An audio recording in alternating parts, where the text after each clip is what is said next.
I want to welcome everybody to another session of Coffee with Cleo. This is an opportunity to talk to some of the best and the brightest across many different sectors. And today I'm delighted to have Jim Rosborough. Jim Rosborough has a fantastic pedigree.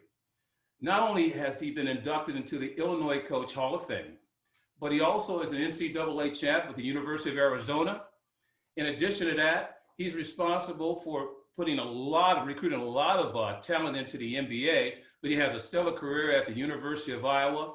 And we're going to get into not only his background, but some of the things that really have shaped his coaching philosophy, but also some of the wonderful experiences that he's been around with. And so anyway, I want to welcome you to the program, Coach. Cleo, nice to be with you. Thank you. Absolutely. Coach, one of the things about you that some people may not know is that you not only taught at Daniel J. Corkery Grade School on the west side of the city, but you also was a basketball coach. What brought you to the west side of Chicago in the inner city? Well, I'd had a year of law school, Cleo, after college, and it just was not my cup of tea. So I did apply to teach in the city. My first 3 years, I was at Mason, which was just north of Corkery. So I was there for 3 years. Had a great experience there. I'm not saying I was a great teacher, but I loved the kids, loved the people, met some wonderful teachers there that became really lifelong friends and was at their weddings and so on and so forth. And then I got transferred down as a full-time sub to Corkery. And I met a guy there, I think he was there my first year, Cleo, William Murphy, Mr. Murphy, short little guy. He was the principal of the school, and I went to him. It must have been in the fall of '70, and asked him about starting a program.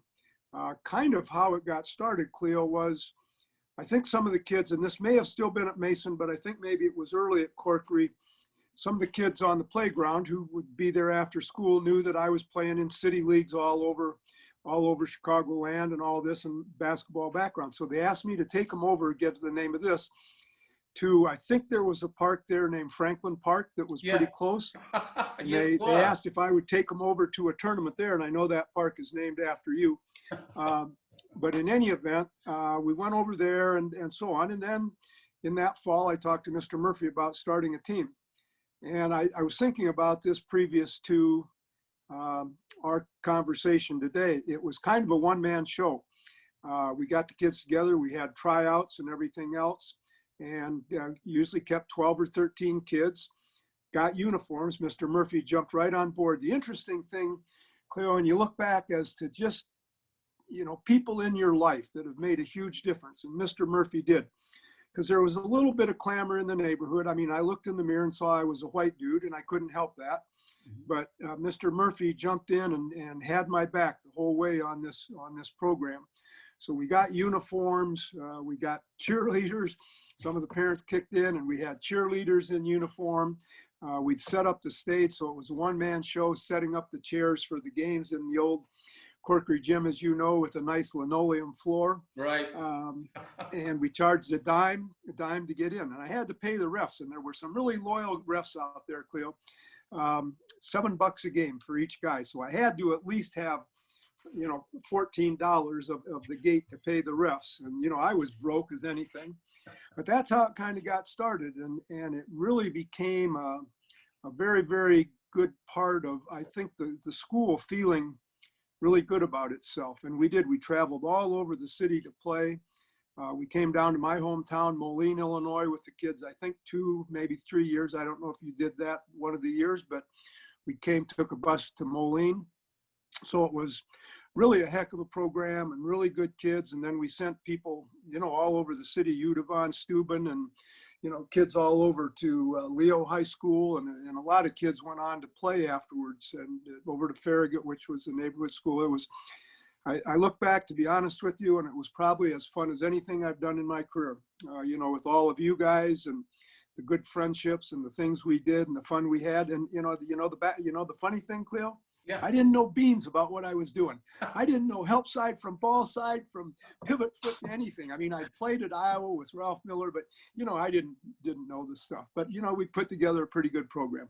You know, Full disclosure, folks, Coach and I go way back, as he's talked about. I graduated from Daniel J. Corkery, and Mason grade school, which was, of course, grade school and junior high, was approximately about 5-6 blocks from where I grew up on the west side of the city. And I had a younger brother and sister that graduated there. I didn't know that you had that Mason connection. But when we talk about west side in Cape Town, and there's a lot of folks that are going to be listening to this interview, they're going to love that connection, because Coach talked about the fact of the players. Your record, I believe, was 122 wins. And I don't think you lost more than 25 games, Coach. Yeah, and we weren't keeping exact records then. ESPN wasn't in charge of what we were doing, but yeah, I know approximately how many games we played a year, and I know we weren't losing a great deal. So I think it was probably fair to say that in the 4 years there, we won, between 25 and 30 games a year. But again, we were all over the place.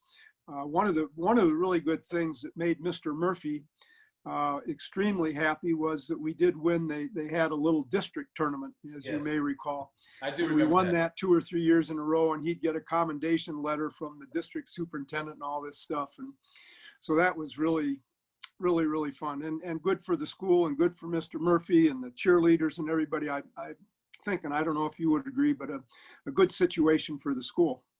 It was a very good outlet for the school, a good platform, as you said. You had some great basketball players that you basically seeded across the city of Chicago in the Catholic and the public league. People like Terry Sandifer, T, we would call him T or Ted T. Lenny Edwards, who played at Von Steuben for a couple of years and was all section there. Flennard Edwards is his brother that played at Farragut, and Renard Edwards, rest in peace, a very good ball player. Arthur Gibson was all section at Those Lynn High three School. brothers, the Edwards brothers, were really, really, really good players. Tough. Right. And the youngest one, who was the youngest one? Renard. Yeah, he was good. He was tough. I think he was a lefty. Yes, he had was. that innate sense of a left-hander, and those guys were good. But the amazing thing is, I don't know if you remember a Larry Reed, a Melvin Thomas. I mean, I'm telling you, Terry Sandifer, who you mentioned, but there were a lot of really, really good players. One of the interesting things was we went home for Christmas one year, and then I brought them back in early. We were able to get in the gym, which was kind of amazing in Chicago. And I had a big old center. I can't remember his name. Maybe you would. He was about Joe 6'4", 6. Huh? Big Joe Avila? No, not Joe. But he was a big, tall kid. And he wasn't at practice. And I asked the guys, he'd been shot. Apparently, the bullet missed his heart by just this much, and he did come back with this later in the season. But I mean, come on! I mean, it was amazing. And back to the Mason School too, Cleo. I mean, I will be very, very honest with you. It was an interesting time in Chicago. I mean, there were strikes. There was getting rid of a principal. All these things that were going on. It was a horrible, horrible day. The day that Martin Luther King was shot, and I was one of the last people to leave the school, and looked out, and people were running across the playground with shotguns and everything. But I look back, to be very honest with you, and it's the backbone of who I am today. That situation in Chicago, it was very, very meaningful and instrumental to me. Absolutely. Well, I tell you what, Coach, you were very instrumental in a lot of the young folks' lives back in that during that time. And without question, I'll get to the impact a little later on and how you've impacted my career. But without question, a lot of people truly appreciated folks like yourself, Jim Stahl, Jim Isles, of course, Mr. Isles, Mr. Shue. There were a lot of people, and Mr. Murphy was able to really add a different element that the previous principal, who I will name, that most Corkery people would know, Mrs. Brown, really was nowhere near where Mr. Murphy was. But we appreciate what you've done. By the way, you're very humble. Tell people about your basketball career in high school in the Quad Cities, because you were All-State, sir. Well, not a first team All-Stater. Let's be clear on that. Well, I grew up in Moline, Illinois, Cleo, and really the thing that was one of the backbones of the whole city was playing high school basketball for Moline. They had a freestanding facility to play basketball, Wharton Fieldhouse, that seated 6,000 people. And it's kind of like everybody knows and hears about these great gymnasiums in Indiana where, you know, they have these phenomenal crowds. But we were selling out. And if we were playing Galesburg or we were playing Quincy, it was standing room only. And this was 2 years with the varsity and 1 year with the sophomore team where we played the game before. Sadly, there was not women's basketball, but the sophomores played the game before and then the varsity would play. So, I mean, it's really something you grew up with. And my father had been a player at the high school. My grandfather had been on the Board of Education and was the president of the board when they built this facility back in the 1920s. So, you know, it was just really kind of the heart of the city. So I grew up playing. My dad put up a basket on the garage when I was about 3 or 4, and he got the picnic table out there and held me up, and I made my first basket. So I was 1 for 1. But it was just kind of the thread and the heart of the city. So, you know, we played outside all the time, and I'm sure you guys did this. We shoveled off the snow off the court and cut our gloves off so our fingers showed, and we'd get out there and play and play and play. It was just really kind of what you wanted to do. And I was very fortunate. We really had a good team as juniors. We went to the Sweet 16 that year. And then as seniors, we were loaded, Cleo. We were actually the #1 team in the state for quite some time. We ended up 21-3 and lost in the tournament to our big rival, Rock Island, Illinois. And they were tougher that night. That had to be tough, losing to Rock Island in Quad City. The Rock, huh? Yeah, they were tough, and they got us that night. And I remember sitting on the bus going home afterwards. It was at a neutral site, I think, and, you know, crying, you know, because I guess I was smart enough to realize that a great part of my life, and we had wonderful coaches all the way through, going back to my coach from 4th grade on. We had wonderful coaches every year, and you kind of realized this was a stage of your life that was over. But it was one of the things that you wanted to do at Illinois. And, you know, I could jump a little bit. I could shoot a little bit. I, you know, probably didn't know one thing about defense, but, you know, the other stuff you did. So it was quite a run and a great place to grow up. You know, we're talking with Jim Rosborough, of course, Hall of Fame coach in Illinois, Coaches Hall of Fame and NCAA champion with University of Arizona, which also is a nice segue to get into just your experience at University of Iowa for coaching on being on the staff of Lute Olsen. You guys had very, very great, tremendous seasons in a very competitive Big Ten during the time, Coach. Tell us a little bit about that experience and also your Chicago connection, being able to get folks like Ronnie Lester and Kenny Frog Arnold, all those guys. And I'd like to just share with the folks here.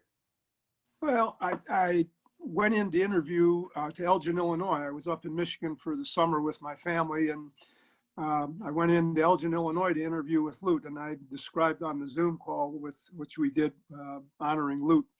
You know, I was kind of a long-haired hippie dude, you know, hair down, sideburns all over, bell-bottom pants, you know, just kind of a scrub hippie.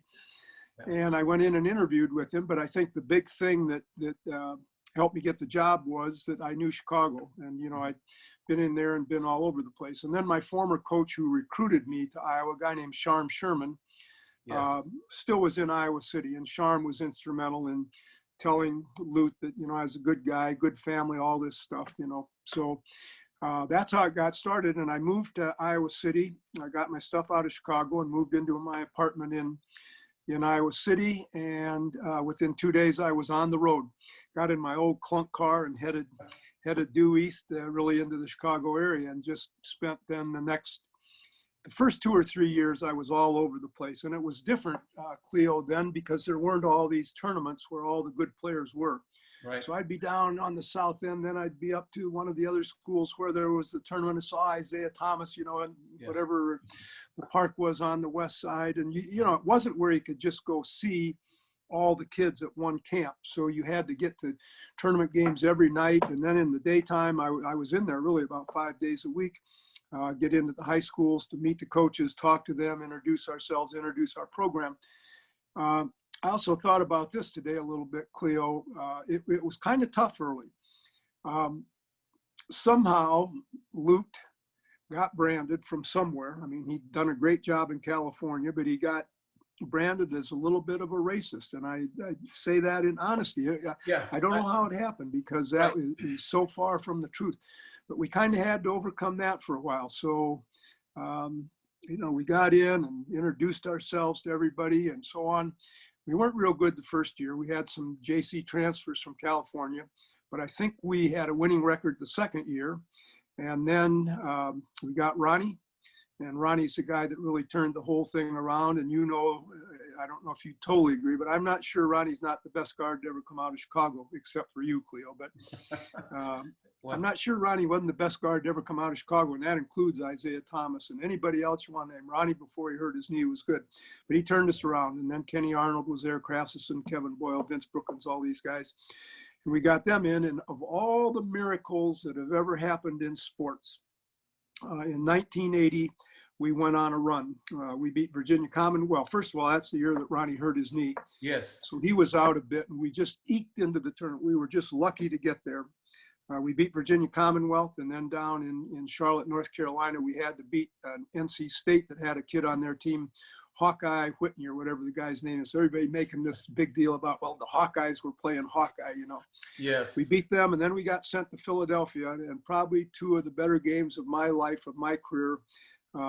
First round, we played Syracuse, and everybody knows about Syracuse. We whacked them pretty good, 8 or 10, 12. Then we played John Thompson with a fabulous team at Georgetown. And, they were the beasts of the East, at least, and maybe of the country. They were loaded. Sleepy Floyd was there, I think, a big forward, Shelton. They were loaded. And we beat them by 1 to go to the Final Four. And it was, Cleo, the problem with it was, in looking back now, we were so young, so dumb. I don't know if we even knew what we'd done. I do know our sports information director running over to hug us all didn't touch the floor. He just flew over. But so we qualified, and that was the 6th year we'd been there to go to the Final Four. And you're exactly right. People who were listening, and the Big Ten was loaded at that time. Loaded. You couldn't count on going to Northwestern for a win. Richie Falk was there, but Ohio State was loaded. Jim Dutcher at Minnesota. Some guy just texted me today at Minnesota at the same time. Kevin McHale and Michael Thompson. Are you kidding? Come on. And we had to play those guys. And if you want to go back and give a lot of credit to a group of young men, those years right in there after we kind of got it going, and up through Bobby Hansen and Mark Gannon Carfino, who you mentioned. Brad Lohaus was there for a year or two. I mean, a lot of guys that you knew and so on. I mean, it was kind of a miracle. The one real quick story, we recruited a guy named Doc Rivers. I'm sure you've heard of Doc Rivers. So we brought him out for a campus. We called him Glenn back then. We didn't call him Doc. Anyway, so we brought him out for a campus visit, and I thought we had a good visit. You're out there and you're trying to entertain him and so on. So he got back to Chicago, and about 2 days later, I'm checking through the Chicago Sun-Times, and he said, well, I really had a pretty good visit out of Iowa, but I'm not going to go to a school that's in the middle of a cornfield. And that ended us. And then, of course, he goes on to Marquette, and the rest is history. But it was tough, and it was the University of Iowa, and it wasn't Michigan, or it wasn't Ohio State, and got it done there. It was kind of miraculous, but great kids. Well, a school is no different than a business. It has a brand, and the brand represents something. And you, being part of Lute's staff, really, and in my mind, rebranded University of Iowa back then with the and gave it a little bit of pedigree and cachet that I thought took it to the next level, and also in concert with what Hayden Fry was doing on the football team. I mean, the basketball team, Hayden Fry's football teams were not like Bob Cummings. In fact, well, that's the truth. Now, and you know this, as long as we're talking on Hayden Fry, he was a great coach. Bump Elliott, the athletic director at the time, said, I've got the 2 biggest egos in the history of sports. I got Hayden Fry here and Lute Olsen over here. But Hayden had, and you were following around at the time, he had a great staff. Several guys that went on to be phenomenal head coaches. Bill Snyder, that went to Kansas State and turned that around, of all places. Barry Alvarez at Wisconsin. Yes. I mean, he had a staff amongst staff. And then, we were holding up our end over in the basketball too. But those were really phenomenal years. Coach, before I get into the your stint at Arizona, and of course, you also had a stint at University of Northern Illinois as well. I want you to just talk about, and I'm biased, I'm from Chicago, and without question, grew up playing there against the best, Isaiah, Mark McGuire, Steve Crafton, in my neighborhood, Sonny Parker, Billy Oh, yeah. Lewis. We had a hotbed of talent. You could throw a stick and find somebody that was pretty darn good. What do you think about, and how would you describe, not just back then, but just how rich the basketball talent was back in Chicago? I mean, Eddie Hughes from Austin High School, Michael Johnson. Matter of fact, Eddie Johnson's brother. I don't know if you remember Michael Johnson, but he was great. But how would you describe that? Well, I go back. I'm on social media a little bit with Yes. Daryl Sy, good player, and who was the guy over at Orr, Handy Johnson. Yeah, Handy Over Johnson. at Orr. Yes. I mean, come on, all these guys. It Yes. was, and I've thought about that over the years too, Cleo.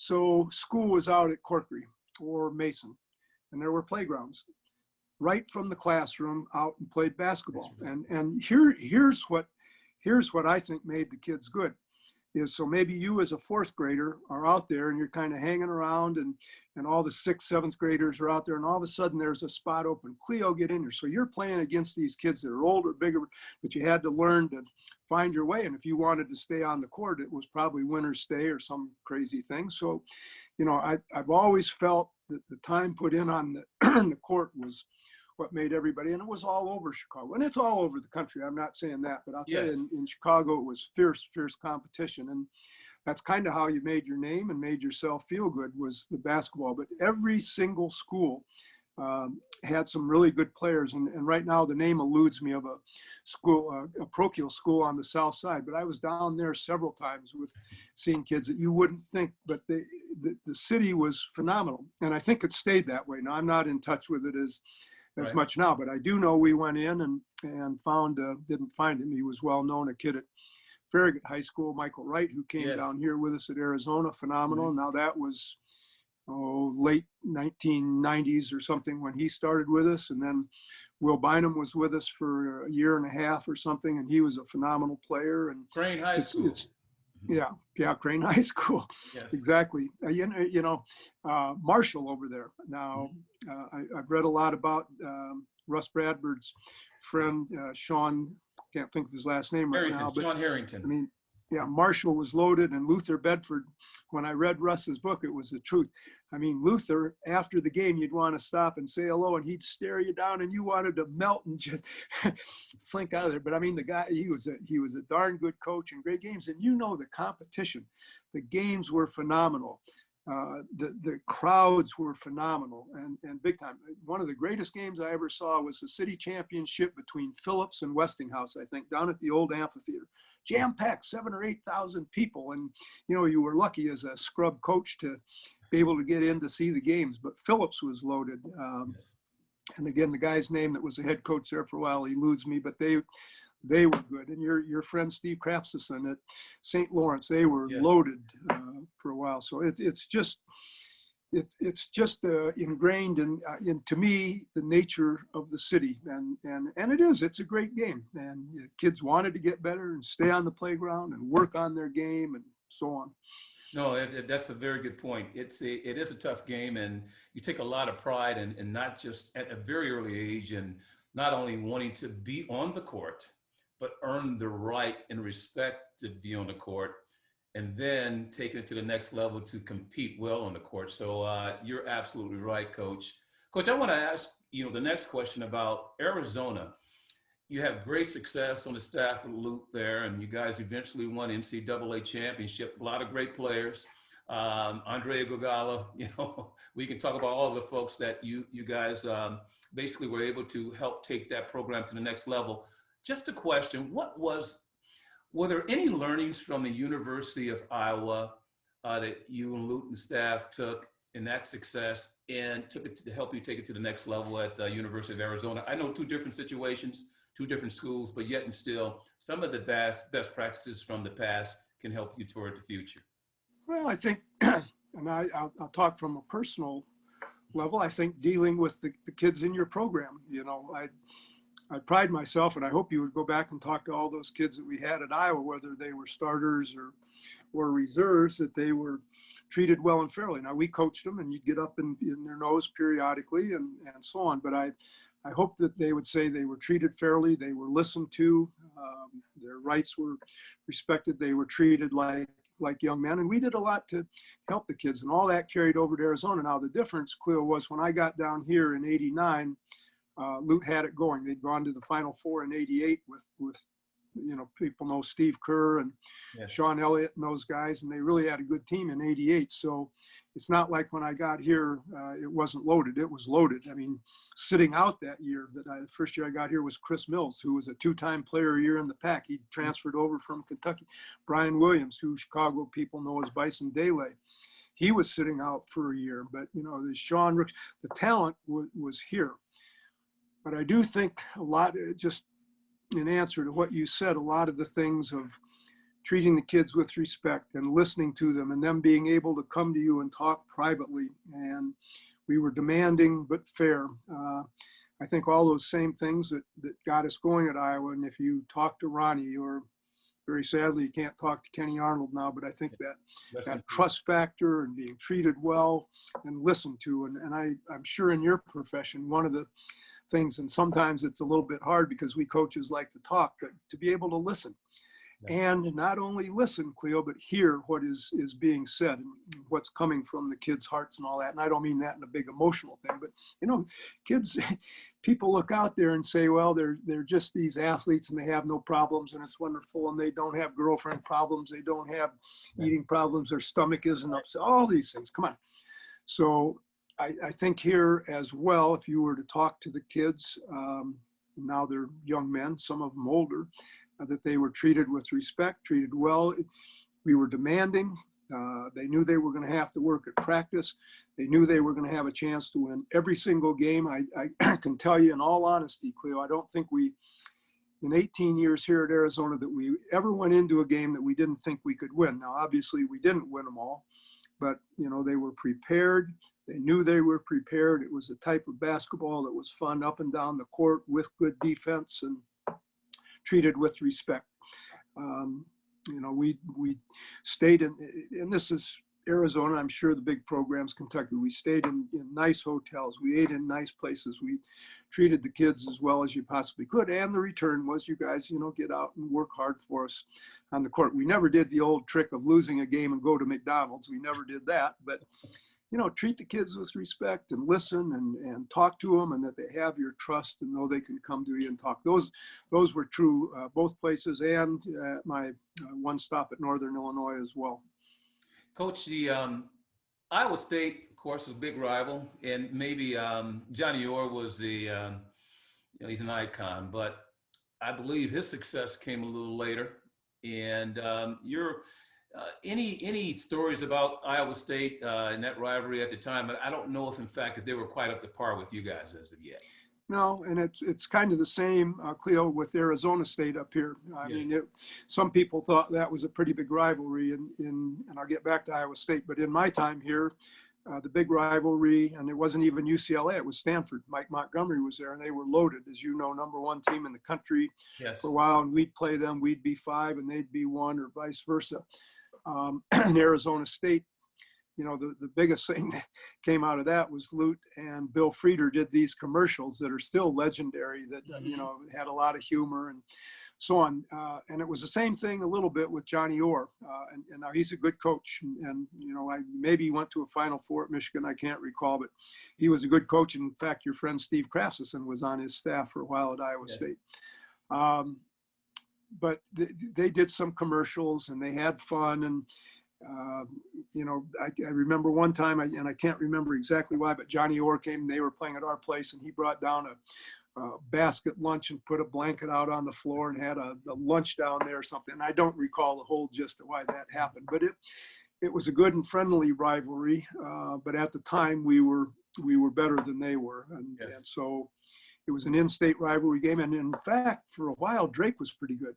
They had some really, really good players there. And that was a big rivalry game. And if you had to go over and play in Des Moines, and I can't think of the guy's name exactly, it might have been Lloyd or something. Lewis Lloyd and Pop Wright. Lewis Lloyd. And Pop, Yeah, right, Rodney White. yeah. So that was a big rivalry. But Iowa State was a big game, and I think they finally got to a place, if you beat the other two, you got a trophy or something. But it was a big rivalry. And Johnny Orr was a good coach, and they had good players. You know, just a real, it's a very good point, and you jogged my memory about the Missouri Valley Conference during that time. They were very good with, of course, Larry Bird and Indiana State. There were some good teams, Wichita State. In fact, you talked about good guards coming out of Chicago. I remember playing in an all-star game against Carl Nix, who thought he was better than even Oh, yeah. Ronnie Lester, but kind of took it to the left-hander back then. But he got the chance to play with the great Larry Bird. But that being said, Drake did have some very good teams, and we played against those guys, of course, in 1981, and almost beat them down there at Veterans Auditorium, lost by about 5 points. And Lewis Lloyd, who went to the NBA, you're absolutely right, very good teams. And I think it's amazing about the plethora, as you talk about the abundance of basketball stories and talent going back then. But Coach, another question for you. And this has to do with just experience in sports and how you've applied it into life and what it's taught you. Can you just share this whole platform of Coffee with Cleo really is a leadership lessons learned insights. And I believe success, to succeed success for the future is really through learning from your failures. Are there some things that you can share with the audience about some of the lessons that you've learned that you carried forward that impacted you and made a difference for you in your life? Well, there's probably a lot of things, but I'll kind of just hit and miss on them. I'll tell you one thing that you learn real quickly. You may have been defeated. You may have lost, for example, a Thursday game. And in coaching, just as in life, you better be ready the next day to go. And, you know, my old buddy, Josh Pastner down at Georgia Tech, we talk about this all the time. The hardest thing is you as a head coach or an assistant, you've lost a tough game, go to sleep. You don't sleep very well. Your head's all foggy the next morning when you wake up, and you got to be ready to go for an 11 o'clock practice for a Saturday game. The point being, you got to be resilient, and you've got to be able to pop back from losses. I think, you know, it's the old saying, well, you learn from losses and all that, and you kind of do. But the biggest thing is you've got to be tough enough internally to overcome a setback like that. And this is true in business or anything. You're going to have setbacks, and then you got to be ready to go the next day. I really think that's a great part of leadership. I really think dealing with your people. Now, my dad, back in Moline, had a tool company by there, and this is an old statement in business management by walking around. But a good statement. You know, he used out in his factory part, he would stop at every drinking fountain all the way around, and he didn't necessarily take a drink every time, but it got him into the area where there were different workers. So every week he'd be sure to get around and see his people and deal with his people and look them in the eye and so on. And I think that's true in athletics. I'll tell you one quick little story. I used to love, I'd get done with my film work or something, and then I'd get up from my desk and take a little walk all around McHale and go into the business office and do this and do that. And one day Lute says to me, "Oh, Jim, you're nothing but a gossip." Well, all you had to do was walk around the office and you could hear everything that you wanted to hear. It wasn't about, but I do think, you know, how you deal with people as a leader, and being there for them, but also being forthright and telling the truth and not, you know, cutting things short and not letting people know where they stand. I think that's important. And you know that in athletics, because your number 11 kid is going to come in and where do I stand? And, you know, if you fudge around and don't give them the facts, it's not fair. So I think being honest with people, and then this is not new to me at all, and we mentioned it earlier, but I really think, Cleo, being able to listen. And when I say listen, I mean just like we are doing now, you more than me, but look the person you're talking to in the eye and listen and hear. And you've been in a million conversations with somebody you're talking, and all they're doing is looking around to see who the next person they can jump to is. It's just pure baloney. And it takes a little bit of self-discipline to be able to listen and hear what a person is saying. I don't know. I think those are some of the main things. And I think, how you deal with your personal life is important. You can't be out there and be a skunk out here in your private life and then be here and demanding that your kids act this way and that way and so on. So I think setting the good example is really, really important. And I think, and I know for sure, if you were to go back to our players, and I guess I've maybe heard it more from the Arizona kids than the other kids, but working, and you set the example by working. I know personally the guys, most of the time, the players couldn't find me because I was up in the film room, and then they'd track me down in the film room, but working and setting that example for them. And then you can demand on the court or in your field of business because they know that you are setting the pace and working as hard or harder than them. I think that's really important as well. And probably when I go to bed tonight, I'll think of 10 other things, but I think those are all, and being fair, I think, being fair. I go back to, and I've thought about this and how I was going to tell you, but I'm going to tell you right now. So I know you've said, well, you were lucky to make the team at Corkery and all this. We've kind of discussed it, but see, that's baloney. And I didn't know what I was doing, to be honest, but I did. We had tryouts, Cleo, and then I was going to take the 12 or 13 guys that deserved to be there. So, you want to say, well, that's really not the case at all. But I think being fair with the kids, and it wasn't, even at that level, it was not fun to make those cuts. And, there's some guys that were heartbroken and maybe they came and were managers with us or something, but you got to be fair. You got to be able to make tough decisions. And that's true in business or anywhere else. And maybe a little bit thick-skinned at times. I think that's true. Probably what you got to be too. Well, listen, we're speaking truth and with Coach Jim Rosborough, again, Illinois Coach Hall of Fame, Basketball Hall of Fame, and NCAA champion at University of Arizona. Just a couple more questions, but Coach, we called him Roz back then, and Coach Roz, and he's absolutely right.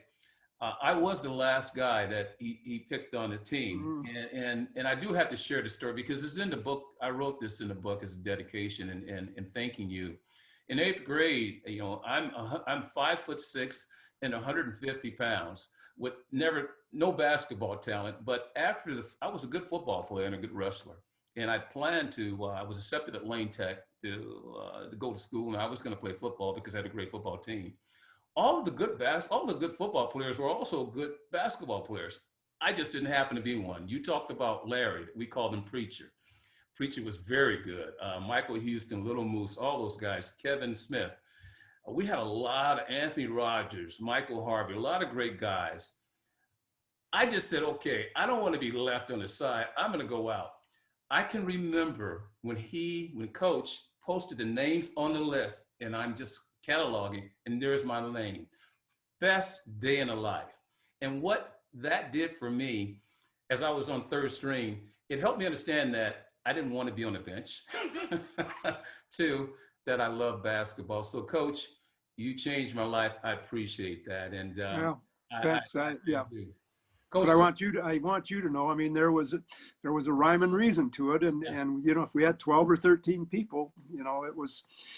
I wasn't handing out gifts at all, just so you do understand that. And then look at what maybe that one thing of making that team did for you. I mean, come on. I mean, it was just a skyrocket career after that. So I know you're proud of that. Yeah, I am proud of that. And I was similar to you. I, didn't learn defense till later, but I was able to score over 2,000 points in college, but that's another story.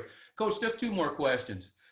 Give us a good recruiting story. I mean, and let me just go ahead and stage it. There's always the guy that you get, but then there's the guy that got away. Any recruiting story about maybe the guy that you coveted and got away? We talked about Doc Rivers. Mm-hmm. Yeah, my wife knows this one.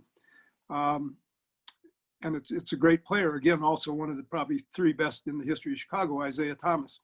So we got him out to our summer camp before his senior year. And we had a heck of a camp then, Cleo. In fact, one of the years at our advanced camp, we had 28 Division I players there, including Craftsison, Kenny Arnold, on and on and on, and Minnesota guys and so on. But anyway, we got Isaiah Thomas out there. the All-Star game on a Thursday night had 7,000 people in the old Iowa Fieldhouse because they knew Isaiah Thomas was there.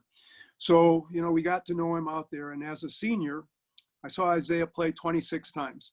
My wife went in me, I'd finish practice on or leave a little bit early on Friday, go in and see his game Friday night, have to wait through him talking to some yahoo from Indiana, some yahoo from DePaul, some yahoo from wherever and I'm saying they were good coaches and so on, but I always tried to be the last guy. But I saw him 26 times.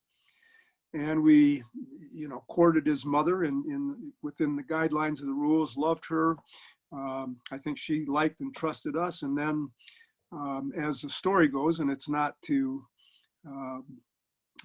demean the guy, but I think Gene Pingatore, who was the coach of St. Joe, was a great admirer of Bobby Knight. And I don't think he disliked us, but I think he pushed Isaiah Thomas down there. That was really, really, really disappointing because of all the work that had gone in. The other guy that got away from us, and my fellow assistant at the time, a guy named Floyd Theard, was recruiting. We both were. Yeah, I remember Coach. Floyd saw Levi Cobb a truckload of times, and we thought we were right there, and we knew the family and done everything right. And Levi was a great kid. And Floyd said he went home after he found out he was going to Illinois, who was our big rival, by the way, stayed in bed for 2 days. He was so upset about that whole thing with Levi. So those two got, and a lot of kids get away. Cleo, you know that. And then we got some. And the other one that, and I don't know, and we won't be able to ask him because of the sad situation with Michael Wright. But I went in one day in July in the recruiting period, and I went to Farragut High School, and the gym was open, and there was one kid in there, and that was Michael Wright all by himself. And I walk in, and I'm the only other person there. So you kind of know the rules. At the time, you were able to say hello, and that was it.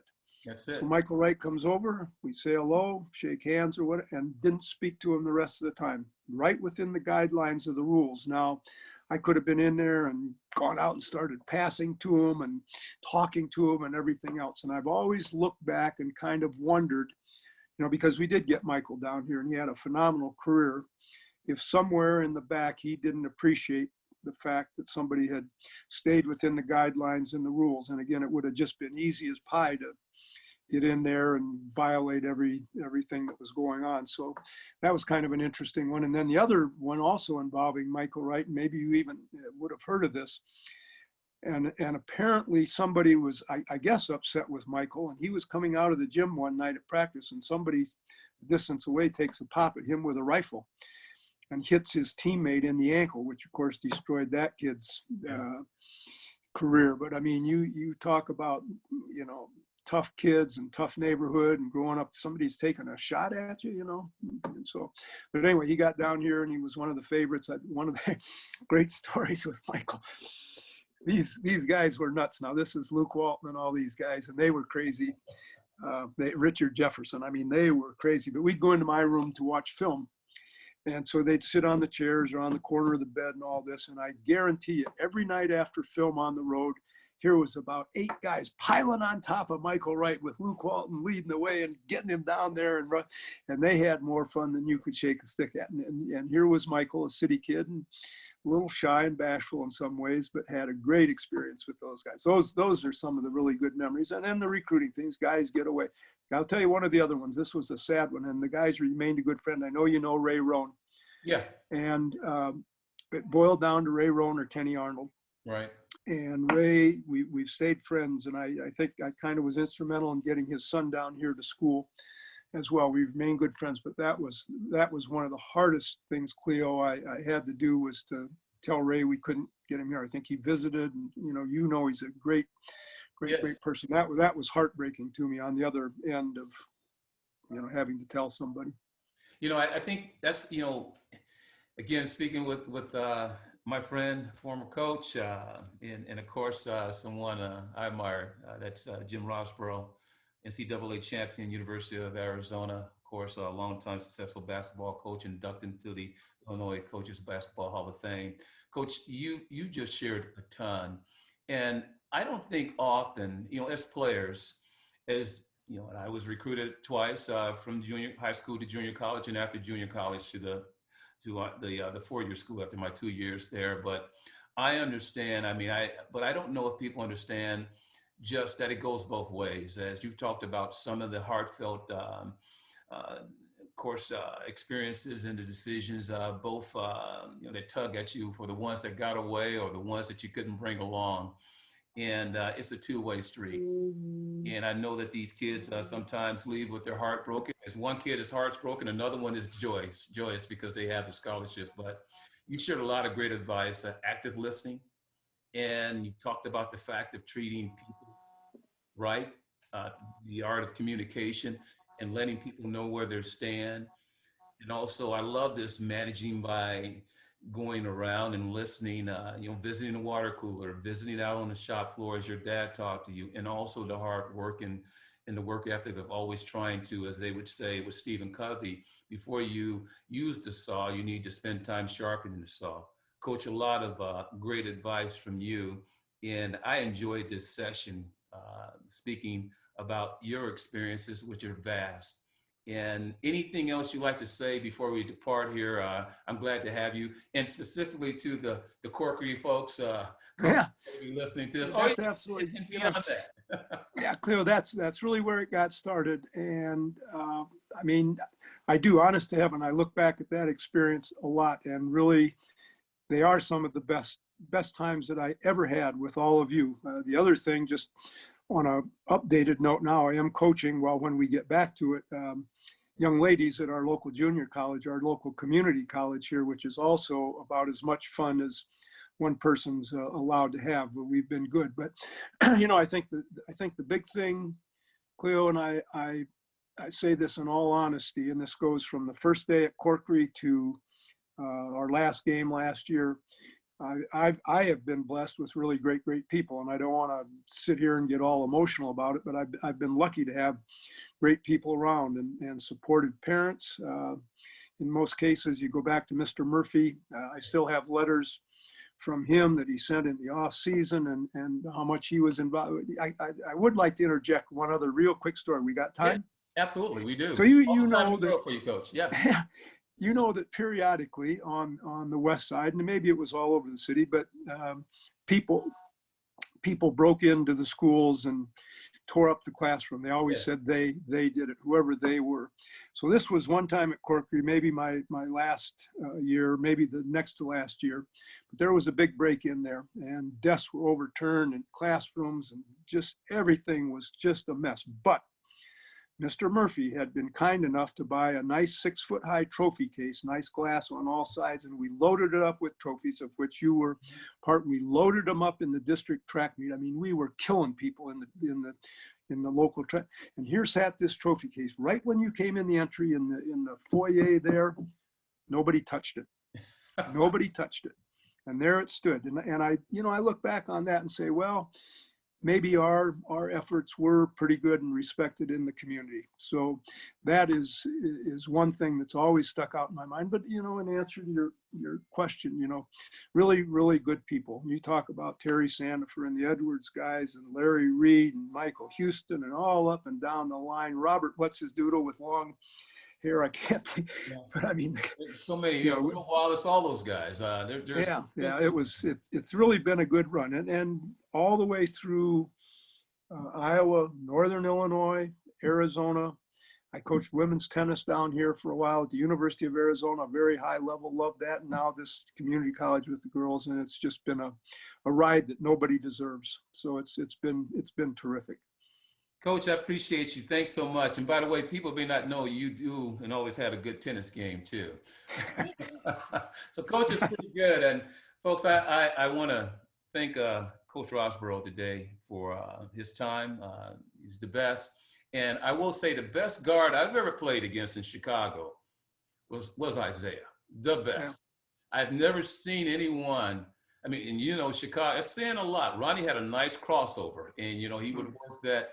You get that high pick at the top of the key. He would work that with of course, Wade and the rest of the guys. But Isaiah, he didn't need it. He'd do whatever he Well, you remember just real quickly, and I can't remember the name of the West Side gym, they'd have the summer league games over at whatever the gym was. It was just a basketball place. You Yeah. couldn't get in there when Isaiah was playing. Yes. I mean, now here we were coaches trying to, you could barely get, it was jam packed when the guy was there. Now he was something. Well, Isaiah played in the pro leagues in high school, and he was that good. I had to wait, to get my opportunity to play at Chicago State as well as Malcolm X. But I remember, anyway, know him well, and he is the only guy that I'd never ever wanted to guard, and I didn't by design. Coach, Absolutely. appreciate you, Coach. God bless you. We'll talk soon again. Thank you. Coach Jim Rosborough. And by the way, good to have you coaching again. Always. Appreciate it, Cleo. Stay in touch. And a player's coach. Yeah, Players I'm coach honored to be with you today, and I'm very proud of you. Yeah. Thank you, Coach. All the best. God bless.